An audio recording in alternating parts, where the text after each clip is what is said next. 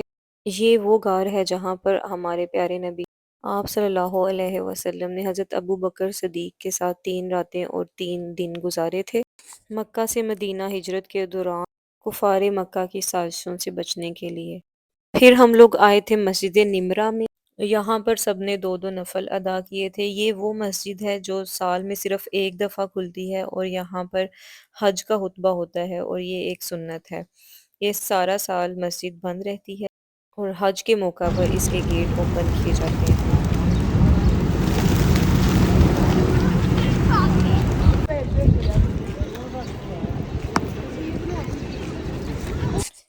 फिर हम लोग आए जबल रहमत की ज़ियारत करने। ये वो पहाड़ है जहाँ पर हज़रत आदम अलैहिस्सलाम और अम्मा हवा जब ज़मीन पर उतारे गए तो इस पहाड़ पर उनकी मुलाकात हुई थी।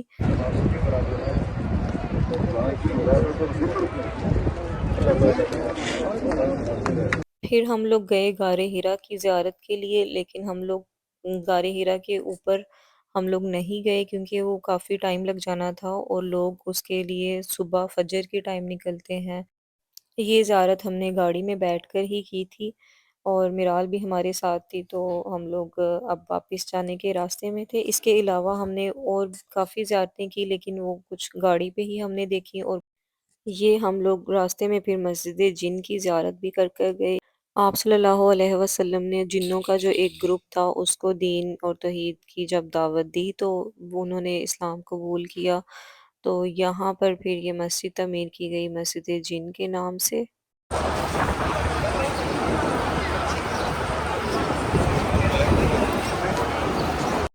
सो मक्का से जाते-जाते हम लोगों ने सोचा कि क्यों ना हम लोग क्लॉक टावर भी अंदर से जाकर देख कर आते हैं कि कैसा है।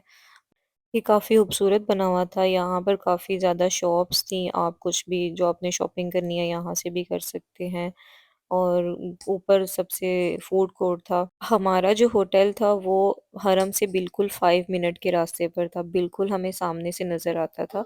तो जो हमारा होटल था वो भी इस हिसाब से काफ़ी कंफर्टेबल और ईज़ी था कि जब नमाज़ का टाइम आता था हम लोग 5 मिनट में हरम पहुँच जाते थे।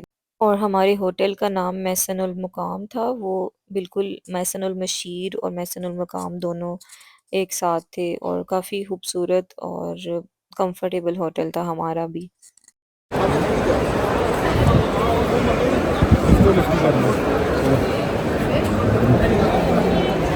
फ्लोर पे जहाज है तो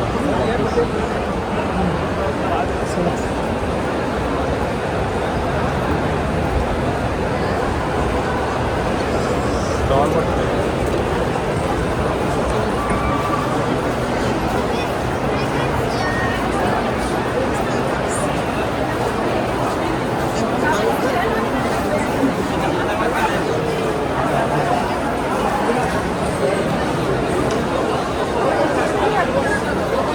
सो जी घूमते घूमते हम लोग आ चुके थे फूड कोर्ट पर और हम लोग को लग चुकी थी काफ़ी भूख और हमने सोचा कि क्यों ना यहाँ से अलबेक ट्राई करके जाते हैं। जब हम लोग अलबेक के पास पहुँचे तो वहाँ पर इतना ज़्यादा रश था कि इंसान सोच भी नहीं सकता कि हम यहाँ पर हमें कितना वेट करना पड़े। अगर हम बोलें कि औरतों के लिए अलहदा लाइन होती है तो वो भी यहाँ पे कुछ नहीं है। आप वेट करना ही पड़ता है चाहे आप वुमेन हैं या मैन हैं। फिर रश देखकर हमने अलबेक वाला आइडिया तो स्किप कर दिया और हमने सोचा कि क्यों ना हम कुछ सिंपल सा दूसरा ही कुछ ट्राई कर लेते हैं। यहाँ पर काफ़ी ज़्यादा और शॉप्स थी फास्ट फूड की और काफ़ी ज़्यादा थी। सो हम लोग आए फिर रोसो पे। रोसो से हमने ऑर्डर किए थे बर्गर और वो फिर हमने कोई जगह ढूंढी थी। हाँ जी, हाँ जी।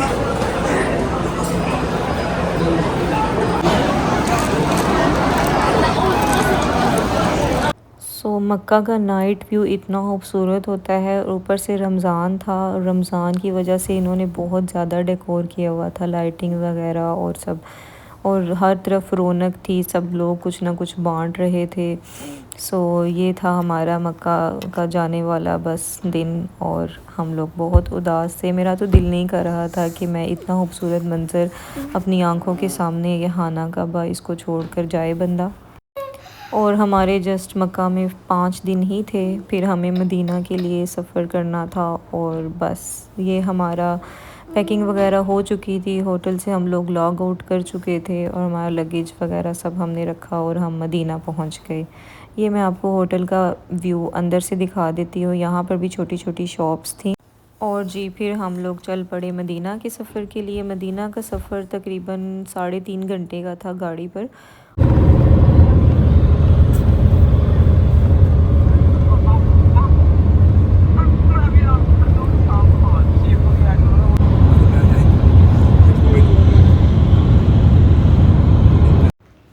मक्का से मदीना जाते हुए काफ़ी ज़्यादा रास्ते में इस तरह के पहाड़ आते हैं, कोई रेड कलर में आते हैं, कोई इस वाले कलर में, कोई ब्लैक कलर में। ये हम लोग देखते देखते ही तकरीबन अपने आधा सफ़र हमने कर लिया था और आधा हमारा सफ़र रह गया था। सफ़र का इंसान को बहुत ज़्यादा पता चलता है। एक तो थकावट बहुत ज़्यादा थी और ऊपर से मक्का से जाने की उदासी, लेकिन मदीना जाने की खुशी भी थी। हमारी मिक्स सिचुएशन ही थी इस टाइम ना। एंड हम लोग पहुंच चुके थे मदीना, हमारे नबी के शहर। मदीना की भी अलग ही रौनक थी। मदीना को और हर चीज़ ऐसे खूबसूरत लग रही थी। हम लोगों ने रास्ते में काफ़ी सारी ज़ियारतें भी कर ली। और ये जो हमारे सामने मस्जिद नज़र आ रही है, इसका नाम है मस्जिद गुमामा। हम लोग पहुंच चुके थे अपने होटल। हमारे होटल का नाम मदीना में गोल्डन ट्यूलिप था, जो कि मस्जिद नबवी के बिल्कुल करीब थी। ये सामने ही बिल्कुल मस्जिद का गेट था। इस होटल के साथ भी हमारा एक्सपीरियंस काफ़ी अच्छा रहा। सामान रखने के बाद फिर हम लोग सबसे पहले आए मस्जिद नबवी। मस्जिद नबवी के सहन में बहुत ज़्यादा रौनक थी। अफ्तारी का टाइम करीब था और लोग सब तकरीबन सफ़ों में बैठ चुके थे। मस्जिद नबवी में सब लोग इस तरह लाइन में जब बैठ जाते हैं तो फिर इफ़्तार पैकेट्स डिवाइड किए जाते हैं। सबको तकरीबन वहाँ पर इफ़्तार पैकेट मिल जाता है और सब इजीली फिर अपना रोज़ा इफ़्तार करते हैं।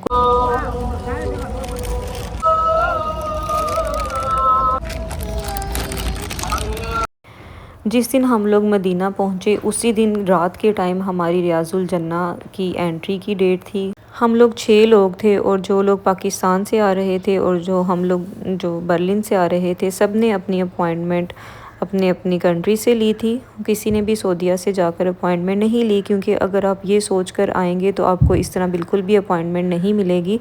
रियाजुल जन्नह की अपॉइंटमेंट के लिए आपको कुछ मेहनत करनी पड़ती है, लेकिन इंशाल्लाह अल्लाह ताला का अगर हुक्म होता है तो आपको वो परमिट मिल जाता है। और ये माशाल्लाह से हम लोग रियाजुल जन्नह के गेट की तरफ जा रहे थे एंट्री के लिए।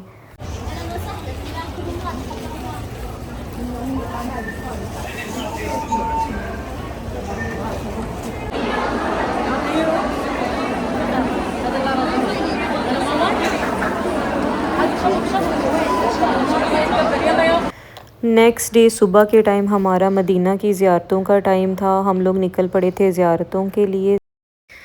ये है मस्जिद कुबा। ये वो मस्जिद है जो आप सल्लल्लाहु अलैहि वसल्लम ने सहाबा इकराम के साथ मिलकर तामीर करवाई। इस मस्जिद के बारे में हदीस है कि यहाँ पर नमाज़ पढ़ने का सवाब एक उम्रे के सवाब के बराबर है। फिर हम लोग पहुँचे हज़रत सलमान फ़ारसी अलैहिस्सलाम के बाग पर।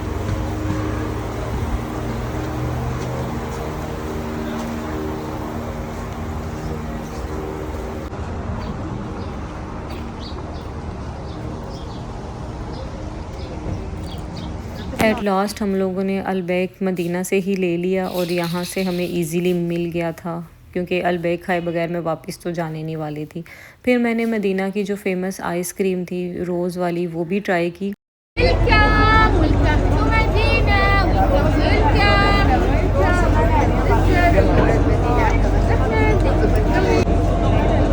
और फिर हमने मदीना की गलियों की रौनक देखी। मदीना में भी इतना सुकून आ रहा था। ये थी हमारी सेकंड अफ्तारी मदीना में। और सेकंड अफ्तारी के टाइम हम लोग टाइम से आकर अपनी सफ़ों में बैठ चुके थे। मिराल को भी मैंने ब्लैक कलर का अबाया पहनाया हुआ था और स्कार्फ दिया हुआ था। इसके मैंने अबाए ऑनलाइन मंगवाए थे और ये काफ़ी अच्छे रहे। बस हम लोग अफ्तारी का ही वेट कर रहे थे और मिराल इन सफ़ों पर चलकर बहुत ज़्यादा खुश हो रही थी।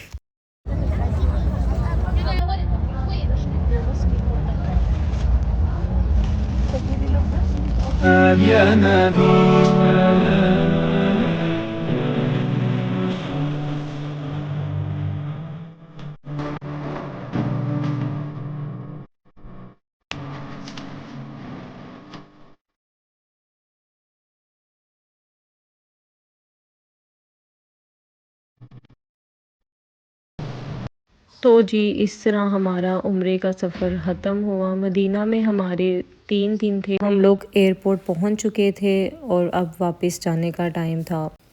काफ़ी उदासी भी थी। वहाँ पर दिन का पता ही नहीं चलता था और दिन गुज़र जाता था और दिल कर रहा था कि हम लोग वहाँ कुछ और दिन भी गुजारें। लेकिन आगे का सफ़र भी हमारा बहुत अच्छा था, क्योंकि हम लोग जा रहे थे पाकिस्तान।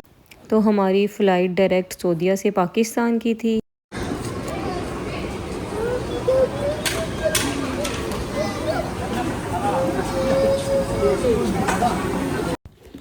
सो गाइज़ आपको मेरा व्लॉग अच्छा लगा होगा यकीनन। और अगर आपको व्लॉग अच्छा लगा है तो kindly like share and subscribe my channel. And next time I will be try to be more active और मेरे इसी तरह अच्छे अच्छे व्लॉग और आते रहें। तब तक के लिए अल्लाह हाफिज़।